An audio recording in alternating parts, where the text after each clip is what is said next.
Bom, senhores, eu volto a repetir, boa noite a todos, obrigado pela presença. Uma plateia como a vossa sempre estimula muito e bastante a gente a tentar fazer alguma coisa por todos, é isso? O motivo desta nossa palestra é tentar esclarecer os senhores e mostrar um caminho que neste país existe uma previdência sustentável, certo? Então eu vou contar uma ligeira historinha, como surgiu essa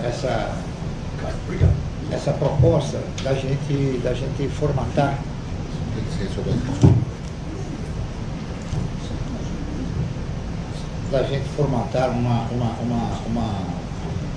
uma previdência que pudesse se constituir como uma previdência sustentável.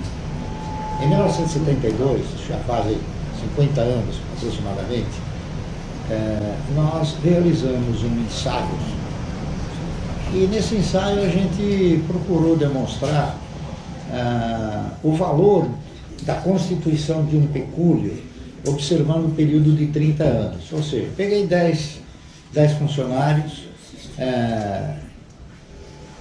avaliamos a contribuição desses 10 funcionários durante 30 anos, mais a contribuição da empresa, não é isso?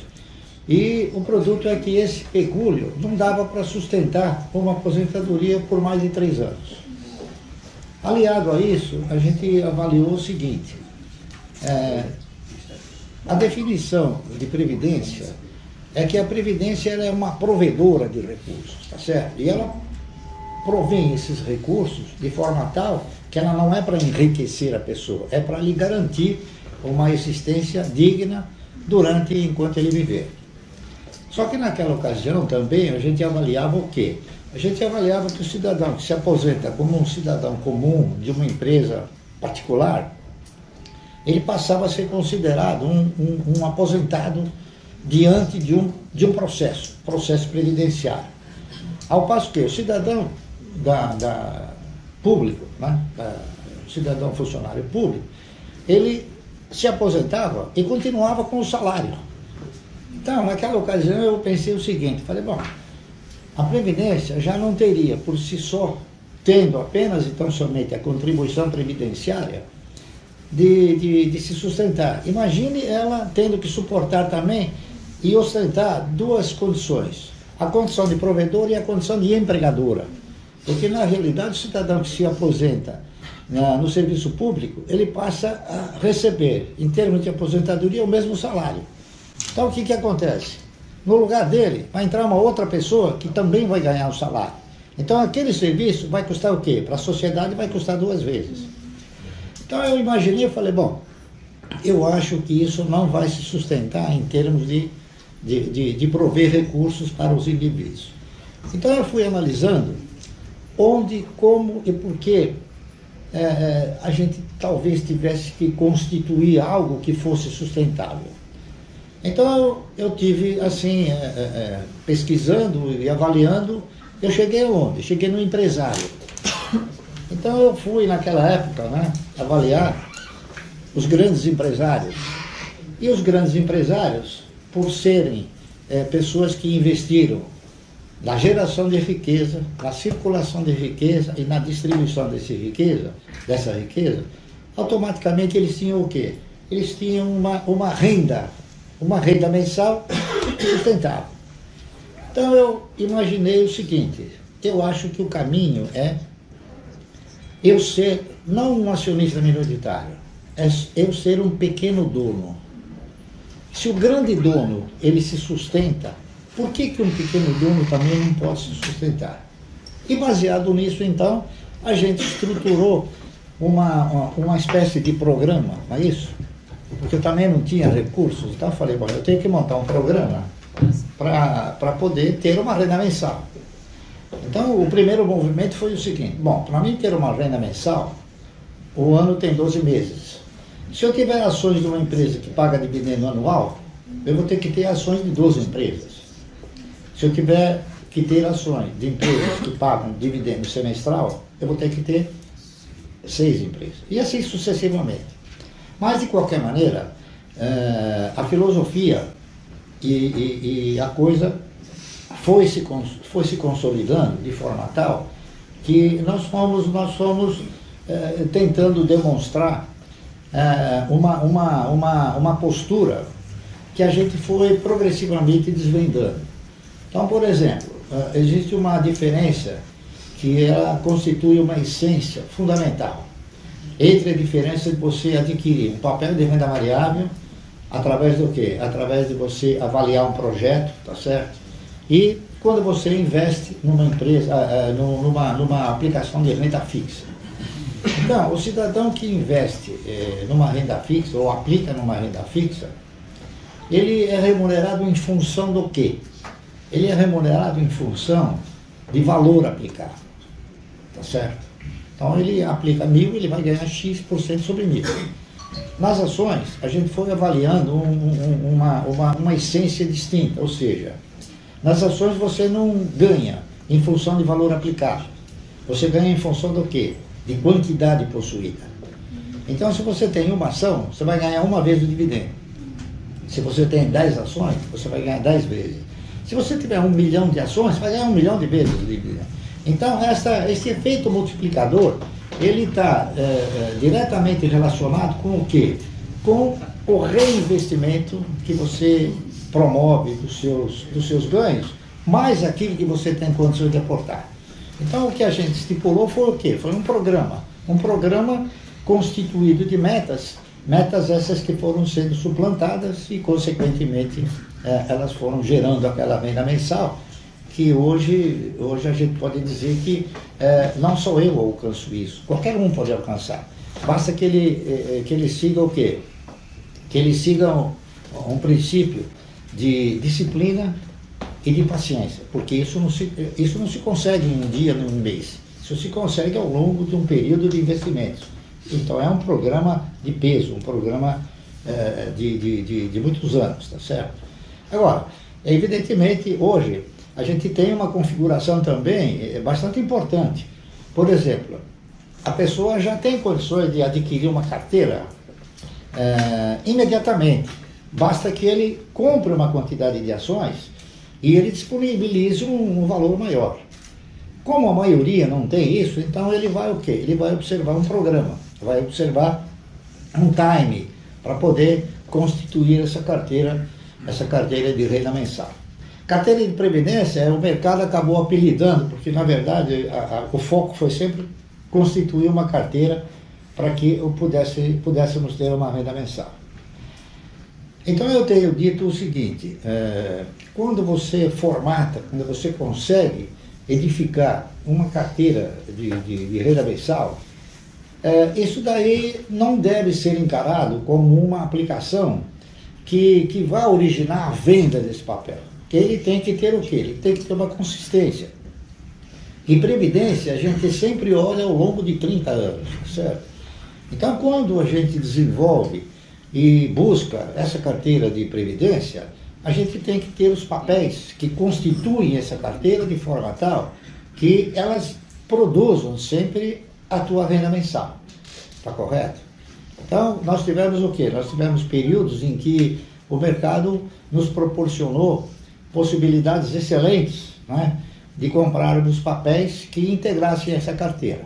Agora, o que ocorre? Ocorre que a trajetória durante um período grande, nem sempre uma carteira de previdência só possa ser o quê? Possa ser o foco principal. No mercado, durante o transcorrer dos acontecimentos, das crises, dos ciclos econômicos, vão absolutamente, de forma às vezes até inesperada, surgirem boas oportunidades. Então essas boas oportunidades, elas podem ser aproveitadas para que o cidadão ele alavanque os seus recursos de forma tal que ele possa ter o quê? Mais recursos para direcionar para a carteira de renda mensal, tá certo? É o que eu fiz, comecei a fazer em 1972 e é o que eu faço até hoje. Eu não mudei. Por quê? O que foi constante no passado e foi muito bom, tem que ser confirmado no futuro e por aí adiante. Então eu continuo fazendo a mesma coisa que eu fazia, é claro, quase que com os mesmos papéis. Então, eu já comprei, e a gente tem exemplos aqui enormes, né, de ter adquirido papéis, sempre observando o critério do projeto, tá certo? A ação, ela é uma circunstância, ela é o fator que te permite você participar do projeto. Então, em muitas ocasiões, nós tivemos condições de adquirir ações dentro desta visão de oportunidade e, com a alavancagem, gerar uma cadeira de previdência muito mais consistente e muito mais pródiga, em se considerando a questão do quê? A questão da quantidade de ações possuídas. Então, o que a gente tem de dizer aos senhores é isso. Investir em ações não pode absolutamente ser um investimento intempestivo, que o cidadão compre uma ação só por comprar. Ele tem que comprar o quê? Ele tem que comprar uma ação lastreada num bom projeto, num projeto que tenha potencialidade de evoluir.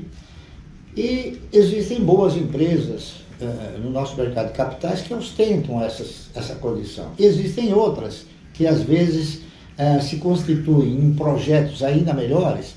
Por quê? Porque ou elas estão num plano de recuperação, ou elas enveredaram por uma outra circunstância qualquer, que acabaram gerando uma oportunidade muito boa.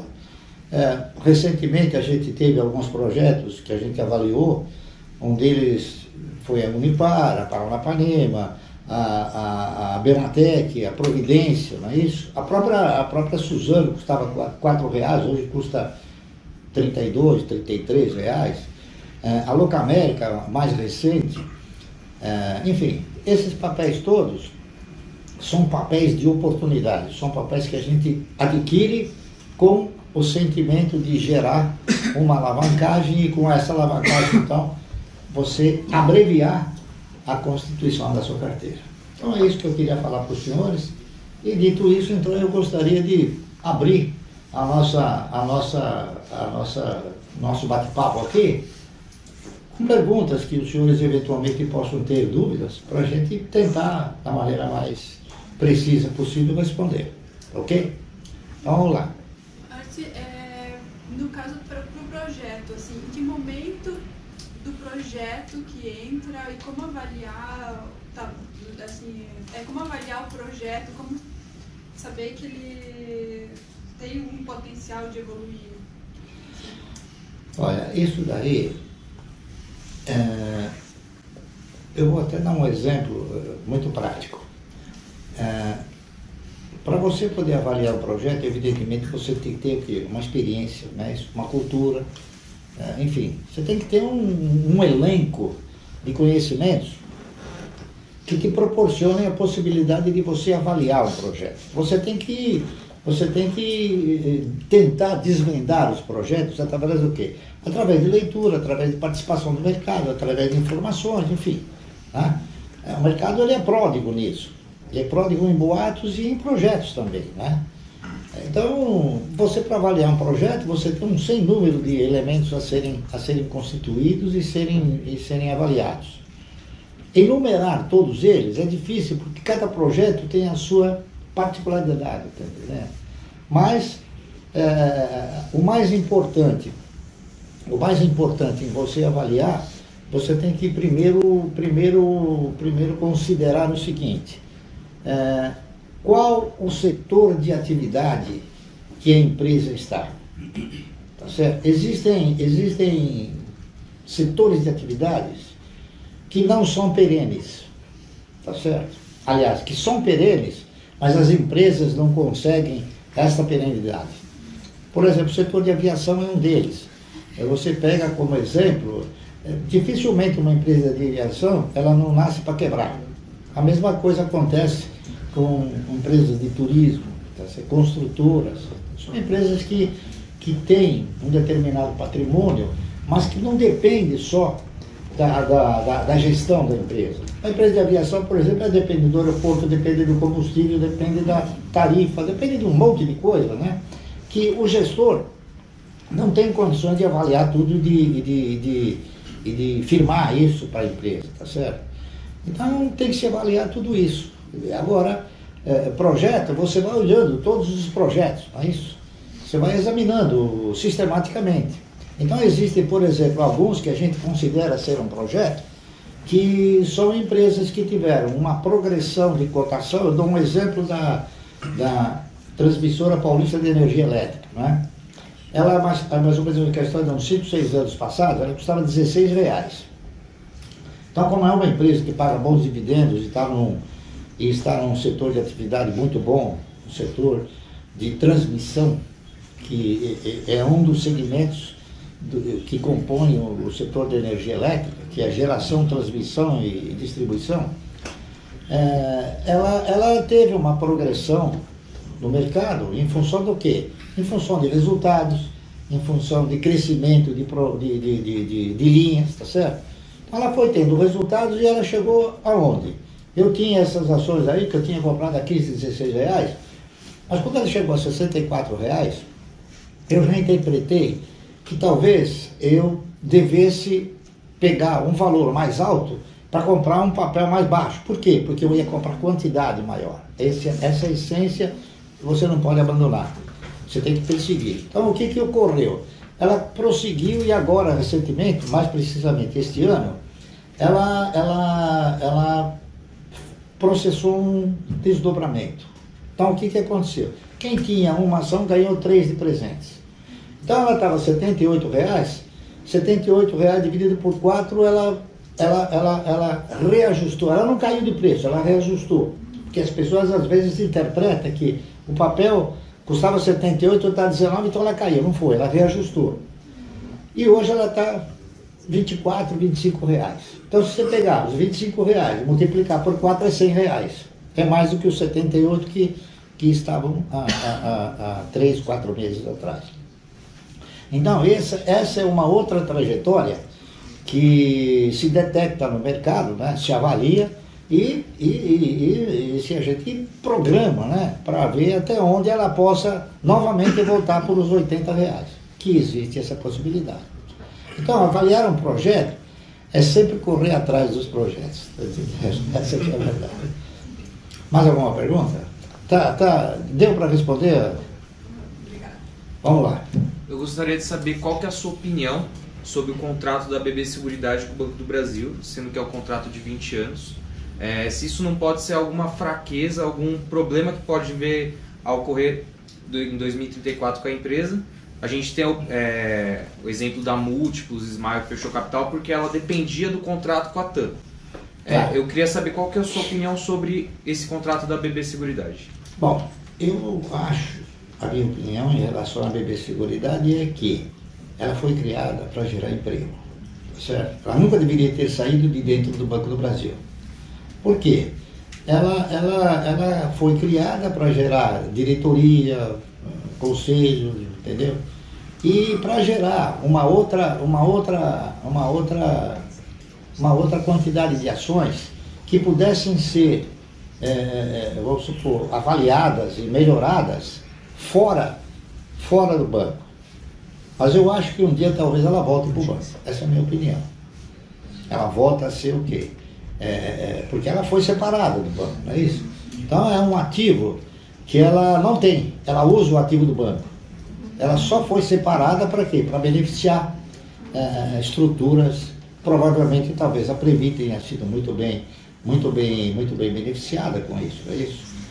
E é uma empresa que, você veja, é uma empresa que tem um valor patrimonial pequeno, distribui praticamente quase tudo o que ela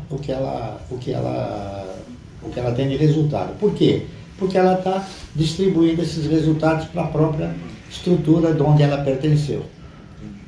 O mesmo pode acontecer em dimensões distintas com a UIS, a antiga Par Seguro, entendeu? Essa, por exemplo, é a minha opinião, certo? Mas o senhor não acredita que pode vir a diminuir a receita da BB Seguridade caso o Banco do Brasil não queira continuar o contrato para vender os seguros? Não, o que pode acontecer, acabou o contrato, o banco pega e incorpora de novo. Tá certo? Agora, na razão direta que os juros diminuem, ela também tem a sua receita comprometida. Tá certo? Muito bem. Mais alguma? Vamos lá. Tive curiosidade, e também talvez para os mais jovens aqui, uma pergunta que eu queria fazer para o senhor, eu não tive oportunidade. Como o senhor se posicionou em 1991, o confisco do dinheiro e no mercado financeiro? Como que, se a gente passasse por essa situação... Uma pergunta excelente. Você sabe por quê? Porque o brasileiro, ele teme garantia e segurança. É isso? Em 1991, eu não tinha recursos aplicados na renda fixa, só na renda variável. Então, o chamado e decantado Plano Collor, o que ele fez? Ele encilhou, ele encurralou todos os valores que estavam no conta corrente. Certo? Então, ele encurralou ações, encurralou poupança, ORT, tudo que estava no conta corrente ele encurralou, menos as ações. Então, as ações que elas ostentam essa condição de um risco eminente, os únicos que não perderam foram os que tinham ações. Por quê? Porque ações não faz parte do conta corrente, ele é um título, certo? Então, foi uma pergunta ótima para esclarecer que ações, elas garantem o futuro. O mercado reagiu, né? O mercado reagiu assim forte, o mercado teve uma reação forte. Caiu muito. O mercado ele passou a não ter liquidez. Por quê? Porque na sexta-feira, você, quando vendia um título, você ia receber em cruzados, certo? Só que na segunda-feira você já não tinha os cruzados, você não tinha mais os cruzados, você tinha o cruzeiro, e o cruzeiro não servia para... Então, se você tivesse as ações, como eu as possuía, na sexta-feira, se eu vendesse, eu teria que receber em cruzados. Só que na segunda já não tinha mais cruzado, era cruzeiro. Mas como eu não vendi, para mim vender na segunda eu já recebi em cruzeiro. Então, quer dizer que quem teve ações não foi prejudicado. E ficou caracterizado que as ações elas têm uma segurança bastante grande. Por quê? Porque elas não representam um conta corrente onde o governo pode lançar a mão, de alguma forma, um empréstimo compulsório, alguma coisa, como lançou nesse encilhamento, nesse encurralamento. E elas demoraram para voltar? Elas tiveram um percurso um tanto quanto mais lento, mas elas voltaram progressivamente. Por quê? Porque a partir de segunda-feira, elas já pagavam dividendo em cruzeiros, já não pagavam mais em cruzados também, entendeu? Recebia pela moeda nova. Você já recebia pela moeda nova, tá certo? Vamos lá. Deu para esclarecer para todos? Deu, né? Vamos lá. Mas, agora, quando você começou o projeto da GF, eu acredito que muita gente chamou de louco, né? Então, agora que a gente está seguindo os passos do AGF através do trilho, né, agora quem está sendo chamado de louco é a gente. Possivelmente, né? Então, assim, o que eu queria saber durante esse processo, que se não me falha a memória, o senhor já falou que em 8 anos conseguiu independência financeira, 10, não sei. 10 anos. Em 10 anos, então, você tem altos e baixos, que é um projeto muito longo, né? Qual foi o pior momento que você falou assim, nossa, eu perdi minha fé no negócio, minha fraqueza, qual que eu estou realmente em dúvida do que eu escrevi, né? E qual foi o momento que você foi a grande virada? Você falou, não, agora vai, eu vou com tudo, é isso mesmo, eu vou conseguir atingir o projeto que eu escrevi inicialmente. Eu nunca perdi a fé no projeto. Eu perdi em algumas ocasiões, mas eu perdi uma batalha, mas não uma guerra.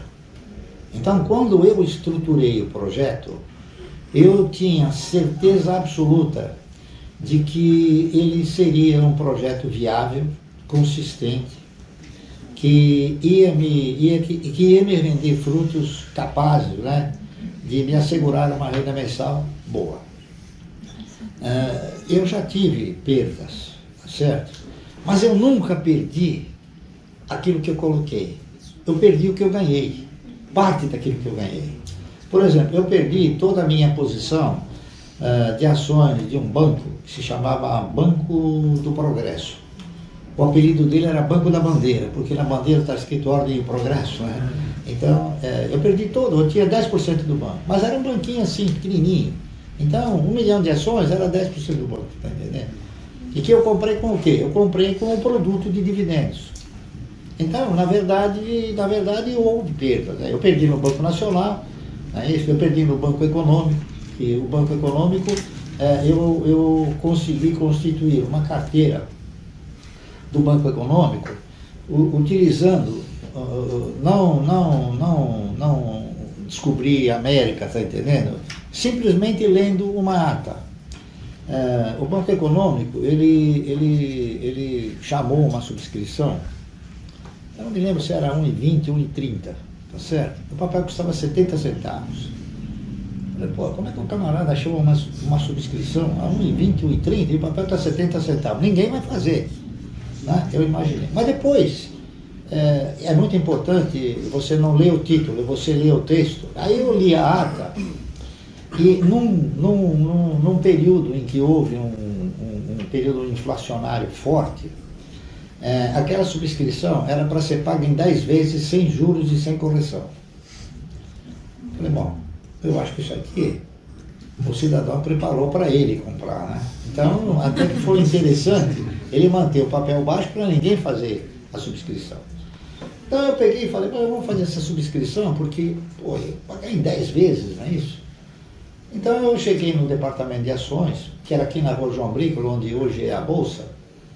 Cheguei para o cidadão, falei, olha, eu queria fazer uma subscrição de ações. Ele falou, olha, você está brincando? Você quer fazer? Eu falei, quero fazer.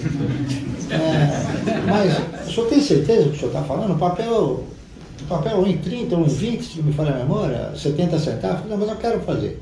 Dá para fazer? Ele falou, dá. Quanto o senhor quer? Eu falei, eu quero 5 milhões de ações. Pode levar. Era barato, porque eu não estava comprando 5 milhões de ações à vista. Eu estava comprando 5 milhões de ações para pagar em 10 meses, né?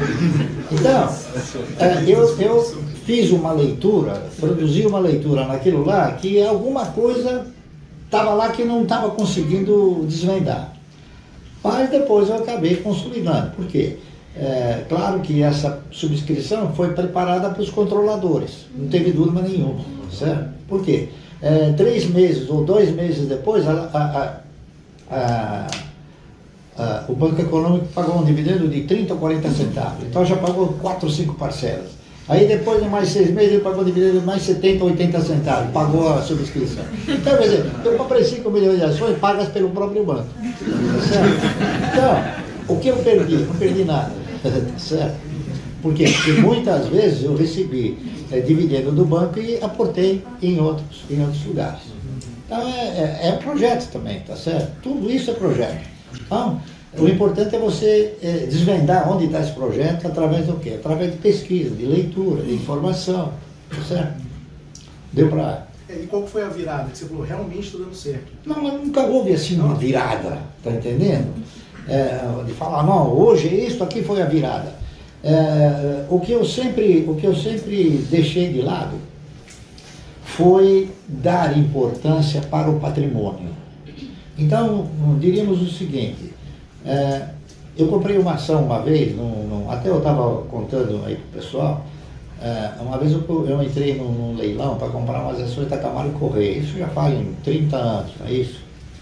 E foi um leilão e eu paguei 1,01 nas ações, né?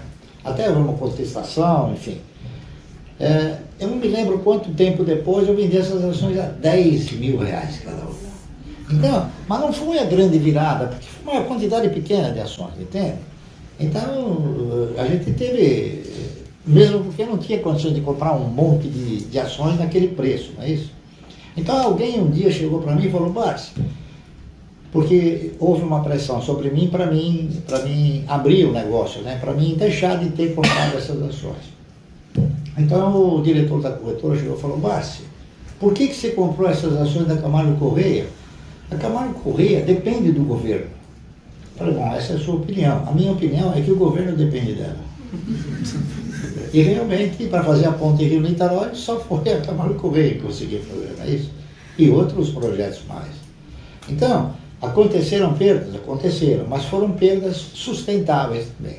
Foram perdas que não Agora, eu poderia dizer aos senhores o seguinte: um dos papéis que gerou uma alavancagem boa na minha carteira foi a Unipar. É isso.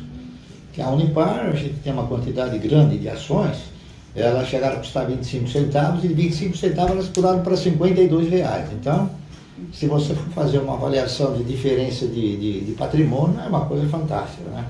Mas isso não me abalou e nem fez com que eu fosse sair correndo e comprar 10 Mercedes, entende? Deixa lá, porque o que vale é o dividendo, tá certo? Então, o que te sustenta não é o patrimônio, é o dividendo, tá certo? É o que você recebe.